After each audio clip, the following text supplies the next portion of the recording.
नमस्ते। आज हम एक ऐसी दिलचस्प कहानी में उतरने वाले हैं जो कुछ मामूली दिखने वाले भारतीय बैंक नोटों के बारे में है, लेकिन जिनके पीछे एक गहरा रहस्य छिपा है। अब स्क्रीन पर जो दिख रहा है वो कोई मामूली नोट नहीं है जिन्हें हम और आप रोजाना इस्तेमाल करते हैं। ये भारतीय रिजर्व बैंक के 6 बैंक नोटों का एक पूरा सेट है और इसकी कीमत 10 लाख रुपए से भी कहीं ज्यादा आंकी गई है। तो सवाल यही उठता है कि आखिर कागज के इन टुकड़ों में ऐसा भी क्या है जो इन्हें किसी खजाने से कम नहीं बनाता। चलिए इस रहस्य से पर्दा उठाते हैं। ठीक है, तो इस पहेली को सुलझाने के लिए हमें सबसे पहले और सबसे जरूरी सुराग को समझना होगा। ये स्पेसिमेन नोट आखिर होते क्या हैं?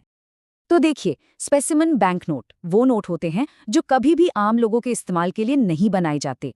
इन्हें बहुत ही कम, मतलब गिनी चुनी संख्या में छापा जाता है। क्यों? ताकि बैंक और अधिकारी नए नोट के डिजाइन, उसके सिक्योरिटी फीचर्स और कागज की क्वालिटी को अच्छे से जांच परख सकें। आप इसे किसी भी नोट का पहला ड्राफ्ट या प्रोटोटाइप समझ सकते हैं। और इस सेट की सबसे बड़ी खासियत यही है कि इसका सबूत कहीं छिपा हुआ नहीं है। अगर हम इन नोटों की ग्रेडिंग के लिए जो लेबल लगा है उस पर जरा गौर करें तो वहां साफ साफ बड़े अक्षरों में लिखा है स्पेसिमेन। बस यही एक शब्द इन्हें बेहद बेहद दुर्लभ बना देता है। लेकिन सिर्फ स्पेसिमेन होना तो कहानी की बस शुरुआत है। आइए अब उन दूसरी वजहों को भी समझते हैं जो इस सेट को किसी भी कलेक्टर के लिए एक अनमोल खजाना बना देती हैं।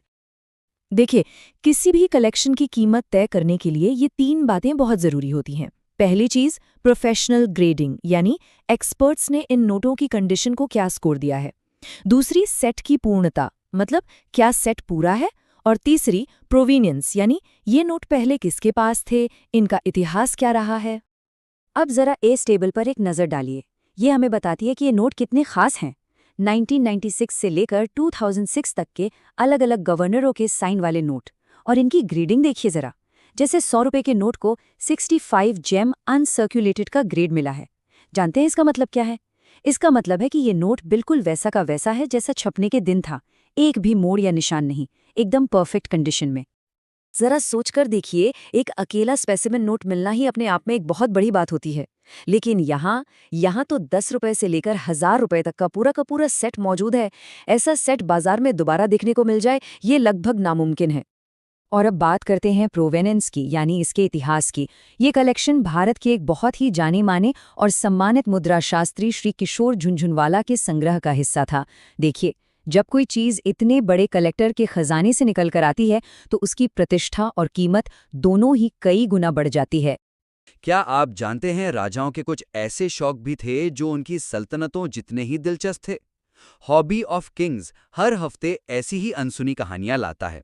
शाही रहस्यों की गहराई में उतरने के लिए अभी सब्सक्राइब करें। तो अब कहानी पहुंचती है अपने सबसे रोमांचक मोड़ पर, जब इस खजाने को दुनिया के सामने लाया गया, यानी नीलामी का दिन। तारीख थी 12 सितंबर 2025। जगह थी मुंबई। देश और दुनिया के बड़े बड़े कलेक्टर्स की नजरें इस नीलामी पर टिकी हुई थी और ऑक्शन हाउस ने इसकी सबसे ऊंची अनुमानित कीमत जो तय की थी वो थी। इस प्रकार की रोचक जानकारी के लिए हॉबी ऑफ किंग्स चैनल को लाइक करें, सब्सक्राइब करें। पूरे 18 लाख रुपए। ये सिर्फ एक नंबर नहीं था, ये इस सेट की दुर्लभता, इसकी कहानी और इसके ऐतिहासिक महत्व का एक सबूत था। माहौल में एक अलग ही गर्मी थी, एक अलग ही रोमांच था। इतनी ऊंची कीमत सुनकर वहां मौजूद हर शख्स और ऑनलाइन देख रहे हर कलेक्टर के मन में बस एक ही सवाल गूंज रहा था।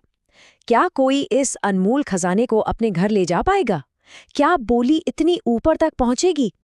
लेकिन जो हुआ वो शायद ही किसी ने सोचा था। कहानी ने एक ऐसा मोड़ लिया जिसकी किसी को उम्मीद नहीं थी। सारी उम्मीदों, सारी चर्चाओं और सारे अनुमानों के बावजूद नीलामी का नतीजा सिर्फ एक लाइन में सिमट कर रह गया। लेकिन ये बिका नहीं। कोई भी बोली उस अनुमानित कीमत तक पहुंच ही नहीं पाई और ये अनमोल खजाना अनबिकार रह गया। और ये नतीजा हमें एक बहुत ही दिलचस्प सवाल पे लाके छोड़ देता है।